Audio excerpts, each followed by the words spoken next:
Start करते हैं आज chapter 9 that is international trade start करेंगे। उसमें unit 1 theories of international trade.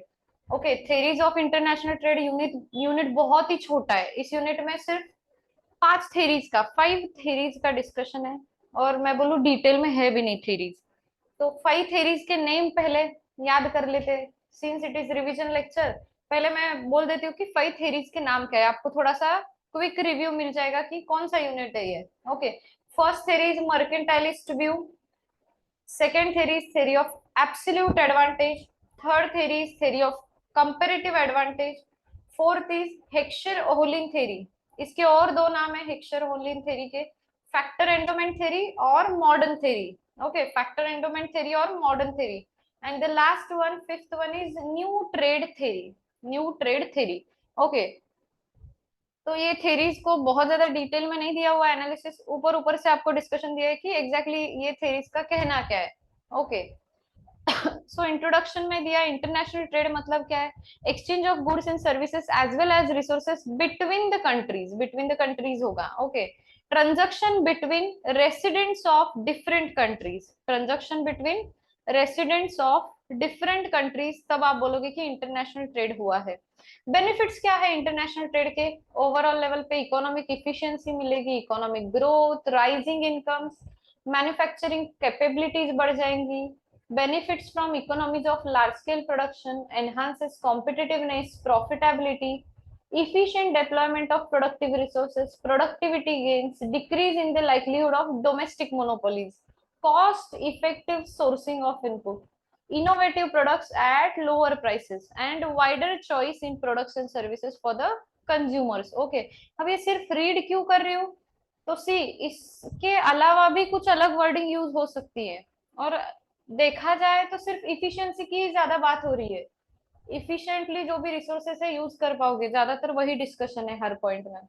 Then enhanced foreign exchange reserve, increase scope for mechanisation and specialisation, research development, creation of jobs होगा, reduction in poverty, augmenting of factor incomes, raising standard of livelihood, increase in overall demand for goods and services, greater stimulus to innovative services. Okay, so ये इतनी सारी चीजें रहेगी, इसके अलावा भी wording use हो सकता है, कॉमन सेंस अप्लाई करना है। अदर पॉसिबल पॉजिटिव आउटकम्स क्या है, तो prospects of employment generating investment, improvement in the quality of output, superior products मिलेंगे, labour and environmental standards, broadening of productive base, export diversification, stability in the prices, supply of goods, human resource development, and at the end, strengthening of bonds between the nations, promotes harmony and cooperation among the nations. ये था आपका benefits of international trade. कुछ arguments भी है against trade openness. Okay, international level पर trade perform करते हो तो आर्ग्यूमेंट क्या है कि प्रॉब्लम क्या हो जाएगा, आप पोटेंशियल अनइक्वल मार्केट एक्सेस रहेगा। क्यों, एक कंट्री बहुत अच्छा एडवांटेज है उनको, दूसरी कंट्री नहीं है उतने अच्छे पोजीशन में, so there will be potential unequal market access, economic exploitation हो सकता है, substantial environmental damage, exhaustion of natural resources, trade cycle associated with economic crisis, जो भी होंगे किसी कंट्री में वो दूसरे कंट्री में ट्रांसमिट हो जाएंगे rapidly. Then risky dependence of under developed countries on the foreign nations. Okay, आप अगर इंटरनेशनल ट्रेड में जाते हो तो डिपेंडेंसी अगर बढ़ जाए तो वो भी डेंजरस रहेगा। Too much export orientation, too much export orientation, उससे क्या होगा, एक्चुअल नीड्स जो है ना कंट्री के इन्वेस्टमेंट के वो हो गए ही नहीं, एक्सपोर्ट ओरिएंटेड ही चलेगा सब। Lack of transparency and predictability, क्योंकि जिसके साथ आप ट्रेड कर रहे हो उनके क्या ट्रेड पॉलिसीज है उसमें लैक ऑफ ट्रांसपेरेंसी हो सकती है, या फिर प्रेडिक्ट नहीं कर पाओगे क्या चेंज होगा। Okay, now will go for the theories of international trade. जैसे हमने बोला था 5 theories are there. First theory एकदम सिंपल, कुछ भी नहीं है इस थेरी में, मैं बोलूँ मर्केंटाइलिस्ट व्यू में इतना ही इनका कहना है, आपको नेशनल पावर चाहिए तो it is going to be achieved and sustained by having constant large quantities of export over your import. इतना ही कहना है, एक्सपोर्ट ज्यादा होने चाहिए इंपोर्ट से, massive and aggressive export over import. Okay, massive and aggressive exports over import. Thereafter इसके बाद क्या बोला है, maximising export in order to bring more precious metals. मतलब पहले के जमाने में क्या था, पहले के जमाने में क्या था, जो भी करेंसी थी वो मेटल्स के थ्रू ही करते थे, तो दे आर टारगेटिंग कि प्रीशियस मेटल्स एक्सपोर्ट कर करके ज्यादा से ज्यादा अवेलेबल हो जाए, और इंपोर्ट को मिनिमाइज करना है, इंपोर्ट्स को मिनिमाइज करना है, इंपोर्ट को क्या करना है, मिनिमाइज करना है। Okay, then theory of absolute advantage, theory of absolute advantage second theory. पहले थ्योरी में तो क्लियर है, एक्सपोर्ट ज्यादा होनी चाहिए इंपोर्ट से, एक्सपोर्ट ज्यादा होने चाहिए इंपोर्ट से। नाम दिया था क्या किसी इकोनॉमिस्ट का, किसी इकोनॉमिस्ट का नाम नहीं था। ओके, किसी भी इकोनॉमिस्ट का नाम नहीं था। Thereafter theory of absolute advantage, theory of absolute advantage किसने दिया है, कौन से इकोनॉमिस्ट है, एडम स्मिथ, नाम याद रखना पड़ेगा। थ्योरी ऑफ एब्सोल्यूट एडवांटेज किन्होंने दिया है, Adam Smith, father of economics. इनका क्या कहना है, इनका कहना है a country will specialise in the production and export of a commodity in which it has an absolute cost advantage. जिस पर्टिकुलर कमोडिटी में आपको एब्सोल्यूट एडवांटेज है वही प्रोडक्शन करो, वही एक्सपोर्ट करो।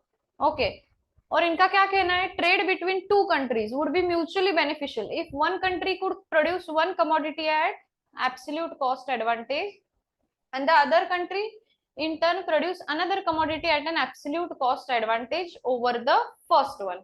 अब ये क्या बोल रहे हैं, एब्सोल्यूट कॉस्ट डिस्कस करेंगे एग्जांपल। ओके, और यहाँ पे ना ये जो भी थ्योरी है इसमें सिर्फ labour as a only output consider किया गया है, सिर्फ लेबर को as a, I am extremely sorry, output नहीं इनपुट। ओके, सिर्फ labour as a input consider किया गया है। और जो भी आपका एब्सोल्यूट एडवांटेज आप डिसाइड कर रहे हो ना, वो simple comparison of labour productivity से कर रहे हो, simple comparison of labour productivity. अब प्रॉब्लम ये है, इसके कुछ अजम्पशन है। अजम्पशन क्या है, two countries should be there, two commodity framework, two country two commodity framework, transportation cost कुछ भी नहीं है, और जो भी कॉस्ट लगेंगे ना, जो भी डिस्कस कर रहे हो आप एब्सोल्यूट कॉस्ट एडवांटेज, वो आप किसके कंपैरिजन कर रहे हो, labour required, amounts of labour required, सिर्फ labour as a input consider कर रहे हो। और क्या अजम्पशन है, labour was immobile, sorry mobile within the country, सिर्फ एक ही इकोनॉमी में लेबर जा सकता है, मोबाइल हो सकता है, otherwise it is immobile between the countries. Any trade between the two countries considered would take place if each of the two countries had an absolute lower cost in the production of one of the commodity। मतलब क्या है, last वाला जो है, अगर कोई country है उसका एब्सोल्यूट एडवांटेज है ही नहीं किसी में, possible for any nation to have no absolute advantage in anything, तो प्रॉब्लम क्या होगा, ट्रेड ही नहीं होगा, no trade will occur with the other nation. Problem समझ में आ रहा है, ये जो भी एब्सोल्यूट कॉस्ट एडवांटेज वाला थ्योरी है ना, okay, theory of absolute advantage. यहाँ पे प्रॉब्लम ऐसा है, आपके पास किसी ना किसी एक प्रोडक्ट में, किसी ना किसी एक प्रोडक्ट में एब्सोल्यूट कॉस्ट एडवांटेज होना चाहिए, तभी आपका ट्रेड किसी और कंट्री के साथ होगा। एग्जांपल के लिए हम लोग ये देखेंगे कि आउटपुट कितना रेडी कर रहे हैं पर लेबर आवर। अब जैसे कि वीट के केस में, ये दो कंट्री है, कंट्री ए में 6 kg वीट रेडी हो रहा है 1 आवर में, और कंट्री बी में ओनली 1 kg। तो मुझे बोलो किसको एब्सोल्यूट कॉस्ट एडवांटेज है, कंट्री ए को इन case of wheat. In case of cloth एक बार देखो, 1 आवर में कितना प्रोडक्शन हो रहा है, तो 4 units in case of country A and 5 unit ज्यादा जहां पे हो रहे हैं, यहाँ पे कंट्री बी में, तो कंट्री बी को क्लॉथ के केस में एब्सोल्यूट एडवांटेज है। ओके, तो इनका ये कहना है थ्योरी के अकॉर्डिंगली कि इन दोनों के बीच में ये टू कमोडिटीज का, two commodity two country framework है, और क्या करेगा, कंट्री ए सिर्फ वीट प्रोडक्शन करेगा और एक्सपोर्ट करेगा कंट्री बी को भी। ओके, और कंट्री बी क्या करेगा, सिर्फ और सिर्फ क्लॉथ का प्रोडक्शन करेगा और एक्सपोर्ट करेगा कंट्री ए को क्लॉथ ही। Okay, I hope it is clear, इससे ज्यादा डिटेल में डिस्कशन जाना ही नहीं है। Then theory of third theory is theory of comparative advantage.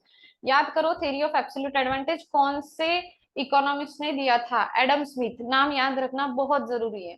Then theory of comparative advantage ये किसने दिया है, कौन से इकोनॉमिस्ट है, डेविड रिकार्डो। डेविड रिकार्डो ने बोला, ये क्या बोला है, trade was driven by comparative rather than absolute cost, comparative rather than absolute cost. Okay, इनका जो भी डिस्कशन है ना, वो पढ़ने से पहले मैं बोलूंगी आप थोड़ा एग्जांपल पे आ जाओ, पहले एग्जांपल रिमाइंड करवा के दे देती हूँ। ओके, एब्सोल्यूट कॉस्ट के हिसाब से जो हमने पहली थ्योरी पढ़ी, मतलब एब्सोल्यूट कॉस्ट वाली। अब यहाँ पे देखो कंट्री ए एब्सोल्यूट एडवांटेज है वीट के केस में। अब यहाँ पे अगेन कंट्री ए का ही एब्सोल्यूट एडवांटेज है इन केस ऑफ क्लोथ ऑल्सो। दोनों के केस में एब्सोल्यूट एडवांटेज है कंट्री ए को, और कंट्री बी का दोनों के केस में एब्सोल्यूट डिसएडवांटेज है। एब्सोल्यूट डिसएडवांटेज है कंट्री बी का। नाउ द प्रॉब्लम इज, आपके थ्योरी ऑफ एब्सोल्यूट एडवांटेज के हिसाब से तो इनके बीच में ट्रेड होना ही नहीं चाहिए एडम स्मिथ के हिसाब से, लेकिन डेविड रिकार्डो इनका कहना है कि इनके बीच में भी ट्रेड हो सकता है, वो भी पॉजिटिव आउटकम ला सकता है, कुछ ना कुछ पॉजिटिव इफेक्ट लेके आ सकता है। कैसे? तो इनका क्या कहना है, ज्यादा आप जिसमें एब्सोल्यूट एडवांटेज ले पा रहे हो जिस प्रोडक्ट में, उसका ही प्रोडक्शन करो। ओके, मैं बोलूंगी कौन सा है, कैसे चेक करोगे कौन सा ज्यादा एब्सोल्यूट कॉस्ट वाला है, तो मैं बोलूंगी country A 6 as compare to country B is 1 unit okay of wheat. और क्लॉथ के केस में क्या है, 4:2 का रेशियो है कंट्री ए का कंट्री बी के साथ। तो मैं ये 4:2 को ऐसे लिख सकती हूँ क्या, 2:1, 2:1, 4:2 को। ओके नाउ ये 6:1, 2:1 दोनों कंपेरेबल हो गए ना, 1:1 रेशियो में आ गए। तो मुझे बोलो ज्यादा एडवांटेज कहाँ पे मिल रहा है कंट्री ए को, ये 6:1 मतलब वीट के केस में। तो ये कंपेरेटिव एडवांटेज में इन्होंने क्या चेक किया, दोनों में से सबसे ज्यादा किस में मिल रहा है एडवांटेज, वो वाला प्रोडक्शन कंट्री ए ने करना चाहिए। ओके मतलब कंट्री ए ने सिर्फ वीट का प्रोडक्शन करना चाहिए। और कंट्री बी का कैसा है, कंट्री बी का कैसा है, तो कंट्री बी करेगा क्लॉथ का प्रोडक्शन और कंट्री बी करेगा क्लॉथ का प्रोडक्शन। इनके एंगल से अगर देखें कंट्री बी के एंगल से, तो मैं बोलूं लेस डिसएडवांटेजियस ये रहेगा, कम डिसएडवांटेज कंट्री बी के लिए क्लॉथ का प्रोडक्शन करने में। ओके सो इतना ही है, आपको क्वेश्चन आएगा तो भी इतना ही पूछेंगे कि कंट्री ए ने कौन सा प्रोडक्शन करना चाहिए, कंट्री बी ने कौन सा करना चाहिए, थेरी कौन सी, एब्सोल्यूट कॉस्ट एडवांटेज में तो आप जिसने ज्यादा किया वो बोलोगे। ओके और अगर आपको पूछा जाए ये सेम वाला टेबल देकर, यहाँ पर एब्सोल्यूट कॉस्ट एडवांटेज के हिसाब से, एब्सोल्यूट कॉस्ट एडवांटेज के हिसाब से इनके बीच में ट्रेड हो सकता है क्या, तो मैं बोलूंगी एब्सोल्यूट कॉस्ट एडवांटेज के हिसाब से तो हो ही नहीं सकता है, क्योंकि दोनों में कंट्री ए का एब्सोल्यूट कॉस्ट एडवांटेज इनका दोनों में भी नहीं है, तो ट्रेड हो ही नहीं सकता इनके बीच में। लेकिन हमारा जो कंपेरेटिव एडवांटेज वाला थेरी है, कंपेरेटिव एडवांटेज वाला थेरी है, तो यस ट्रेड हो सकता है बोलना है। ओके और कौन सा वाला प्रोडक्शन कौन करेगा वो भी क्लैरिटी से बताने आना चाहिए। नाउ अब हम लोग रीड करेंगे जो भी डिस्कशन है। डेविड रिकार्डो नाम याद है आई गेस। वन कंट्री में be more productive than others in all the goods, देखो जैसे कि कंट्री ए दोनों गुड्स में ज्यादा प्रोडक्टिव है, in the sense that it can produce any good using fewer inputs such as capital and labour than other countries required to produce the same good. Ricardo's insight was that such a country would still benefit from trading. Okay, फिर भी आपने export import करना चाहिए, international trade करना चाहिए, भले ही आप बहुत प्रोडक्टिव हो सारे प्रोडक्ट्स के लिए, फिर भी आपने ट्रेडिंग करना चाहिए कंपेरेटिव एडवांटेज सोच के। Exporting the product in which it has absolute advantage was greatest, जिसमें सबसे ज्यादा एब्सोल्यूट एडवांटेज मिल रहा है, जैसे कि हमने देखा अभी एग्जांपल में वीट के केस में, वो वाला एक्सपोर्ट करना है। और importing the products in which it has absolute advantage comparatively less, comparatively कम रहेगा, एडवांटेज तो है ही, एब्सोल्यूट एडवांटेज है ही लेकिन कम रहेगा, जैसे कि क्लॉथ के केस में, वो उन्होंने इंपोर्ट करना चाहिए। ओके इसको और एक नाम क्या दिया है, लेबर थ्योरी ऑफ वैल्यू, याद रखना पड़ेगा। किसने दिया है, डेविड रिकार्डो। थ्योरी का नाम क्या है, theory of comparative advantage, labour theory of value भी नाम दिया है। और एक क्या रेफरेंस आया है, डगलस इरविन, इनका क्या कहना है, 2009 में इन्होंने बोला कि comparative advantage is a good news for economic development. मतलब basically Douglas is also supporting the comparative advantage theory. Okay support कर रहे हैं उस थ्योरी को। Even if a developing country lacks an absolute advantage in any field, it will always have a comparative advantage in the production of some goods. Will trade profitably with advanced economy. जैसे कि country B developing country जैसी है और किसी में भी absolute advantage नहीं है, फिर भी कंपेरेटिव एडवांटेज की वजह से प्रॉफिटेबली ट्रेड कर सकती है कंट्री बी। नेक्स्ट क्या आया है नाम इकोनॉमिस्ट का, Haberler resolve the issue of dependence on labour alone in case of theory of comparative advantage when he introduce opportunity cost concept. सिर्फ लेबर पर डिपेंडेंट नहीं रखा है अभी उन्होंने थ्योरी, क्या बोला है, अपॉर्चुनिटी कॉस्ट कॉन्सेप्ट। तो मैं बोलूँ यहाँ पे जब थ्योरी को नाम दिया ना, लेबर थ्योरी ऑफ वैल्यू, तो basically they are talking about opportunity cost concept of the labour बोलूंगी मैं। ओके, अपॉर्चुनिटी कॉस्ट का कॉन्सेप्ट भी ऐड कर दिया। अपॉर्चुनिटी कॉस्ट मतलब पता है आपको, वैल्यू ऑफ फॉरगॉन अपॉर्चुनिटी या फिर foregone option alternative. comparative advantage which refers to the ability to produce specific good at lower opportunity cost। मैं बोलूंगी exam point of view important रहेगा ये और ये वाला पॉइंट। कंपेरेटिव एडवांटेज मतलब क्या है एग्जैक्टली आपको, आपकी एबिलिटी है at lower opportunity cost ready करने की, ये वर्ड इंपॉर्टेंट रहेगा, opportunity cost, ability to produce specific goods at a lower opportunity cost. और आगे क्या बोला है, ट्रेड इज नॉट, क्या बोला है, trade is not zero sum game बोला है, not zero sum game, so that the net change in the wealth और benefit among the participant is positive. अब जीरो सम गेम मतलब क्या है, हमारा जो पहला था ना व्यू, मर्केंटाइलिस्ट व्यू, वहां पे क्या बोल रहे थे, आपकी एक्सपोर्ट ज्यादा होना चाहिए, इंपोर्ट कम होना चाहिए। वहां पे क्या था, सिर्फ आप इतना ही सोच रहे थे कि किसी के जेब में पैसे आएंगे तो किसी के जेब से जाएंगे, तो नेट इफेक्ट जीरो आता था। ओके, यहाँ पे क्या रहेगा, नेट इफेक्ट जीरो नहीं आएगा, दोनों कंट्रीज को कुछ ना कुछ फायदा होगा, दोनों कंट्रीज को कुछ ना कुछ पॉजिटिव बेनिफिट मिलेगा, इसीलिए trade is not a zero sum game बोला है। ये भी exam point of view important रहेगा। Then fourth theory is Heckscher Ohlin theory. Heckscher Ohlin theory, इसी का और एक नाम है factor endowment theory, modern theory of trade.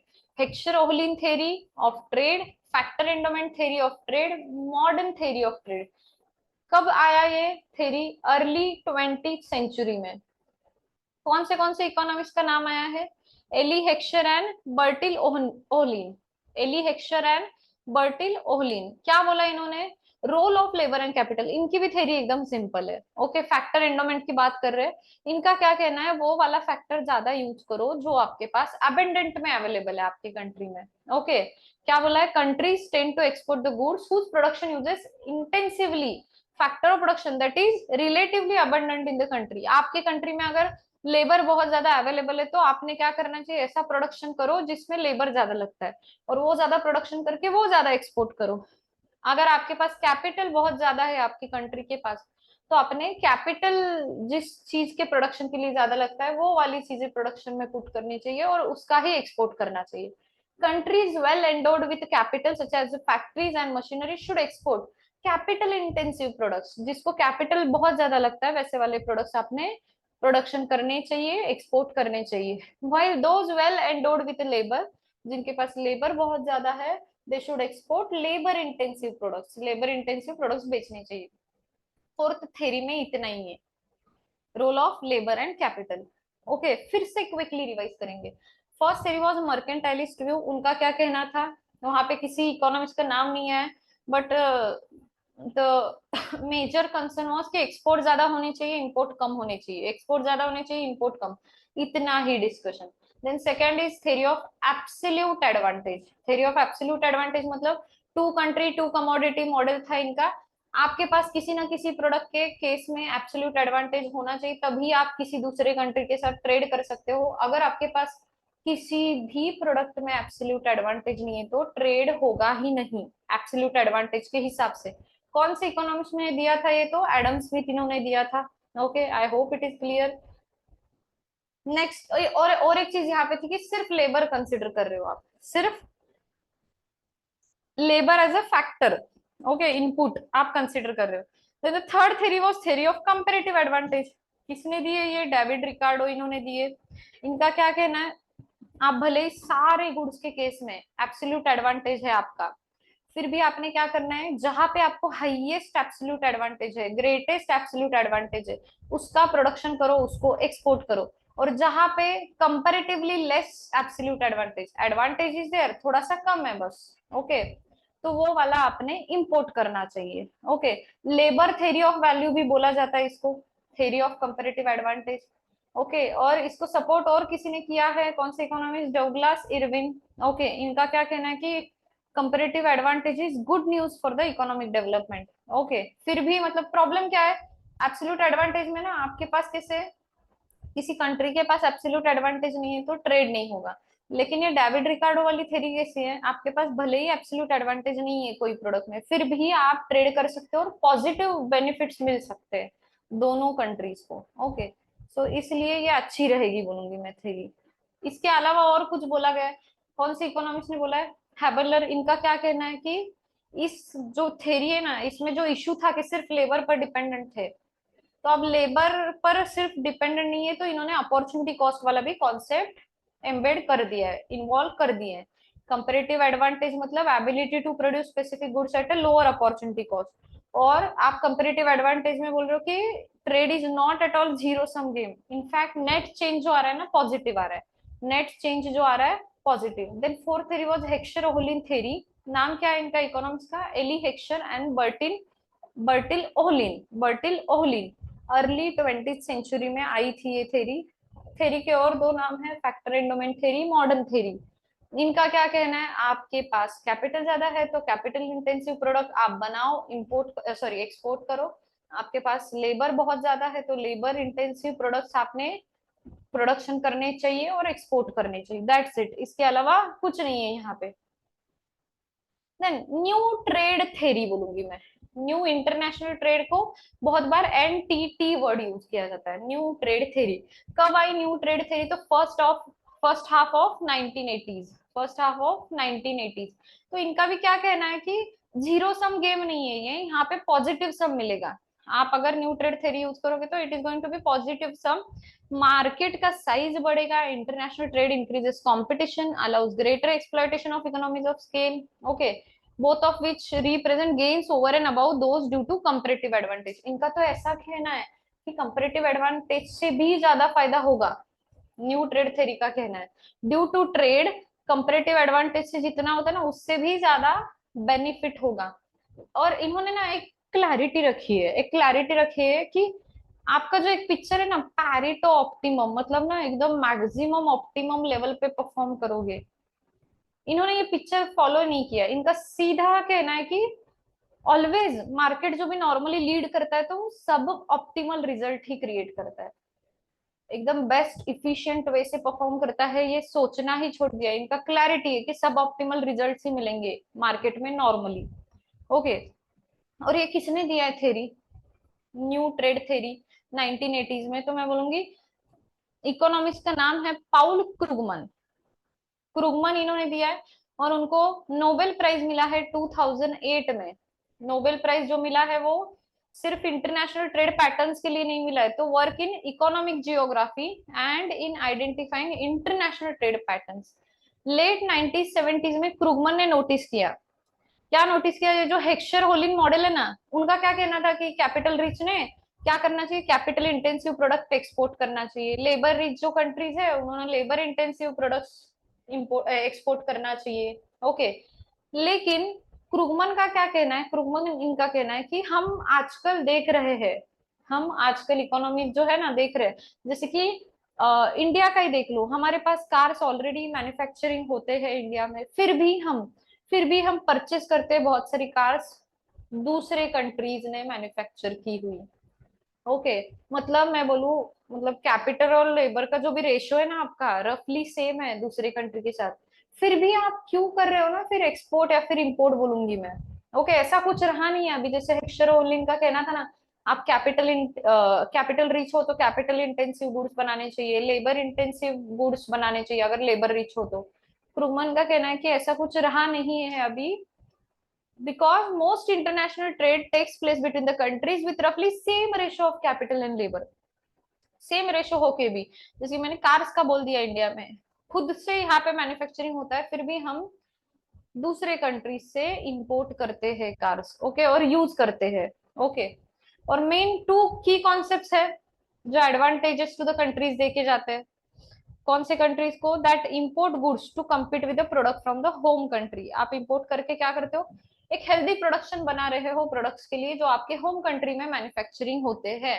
Okay, due to new trade theory, एक तो इकोनॉमीज ऑफ स्केल मिलेगा, क्यों? तो आप सिर्फ डोमेस्टिक मार्केट के लिए नहीं बना रहे हो, अभी जो भी प्रोडक्शन कर रहे हो ना, सिर्फ डोमेस्टिक मार्केट के लिए नहीं, तो फॉरेन मार्केट भी आ गया। तो मैं बोलूंगी प्रोडक्शन का लेवल बढ़ गया, प्रोडक्शन का लेवल बढ़ गया तो कॉस्ट पर यूनिट कम हो जाएगा, कॉस्ट पर यूनिट कम हो जाएगा, इकोनॉमीज ऑफ स्केल मिलेगा। और नया कॉन्सेप्ट क्या बोला है? Network effect.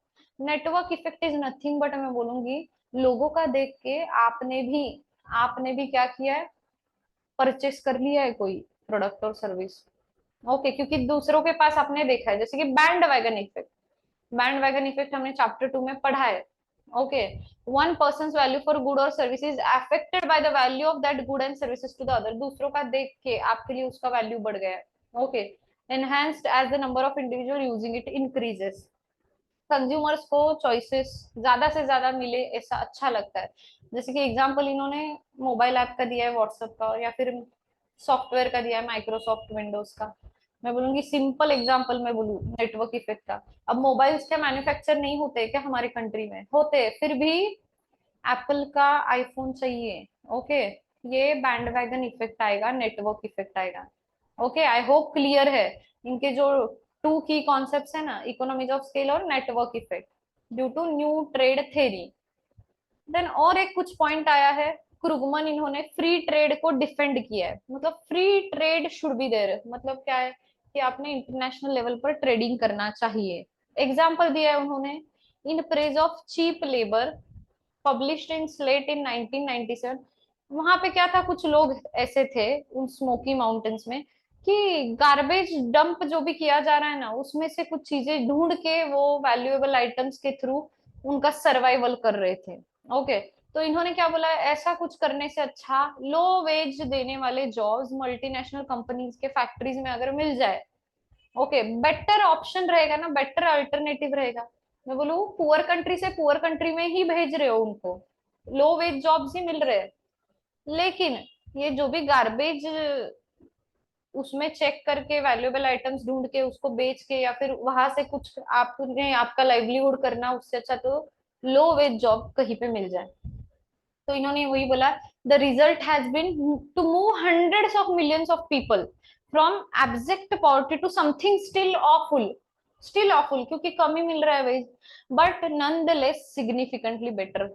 लेकिन पहले वाले सिचुएशन से तो बेटर है, मतलब इनका यही कहना है। अगेन क्या कहना है, सेम लेवल पे हो दोनों कंट्रीज, फिर भी आपने फ्री ट्रेड किया, यहाँ से आपके वर्कर्स भेज दिए वहां पर दूसरे कंट्री में। ओके, दोनों का capital to labour ratio same है, फिर भी एक कंट्री से दूसरे कंट्री में लो वेज जॉब दे दिए और उसका बेनिफिट उठाया। पॉजिटिव सम गेम बोलूंगी, जीरो सम गेम नहीं रहेगा। ओके, आई होप सबको क्लियर है। इतना ही डिस्कशन है चैप्टर 9 यूनिट 1 में। 5 थेरीज आर देयर, नाम अच्छे से याद रखना, नाम अच्छे से याद रखना, कौन से इकोनॉमिस्ट ने दिया है वो अच्छे से याद रखना, दैट्स इट। ओके, आज के लिए यहीं पे रुकेंगे, कल कंटिन्यू करेंगे। ओके।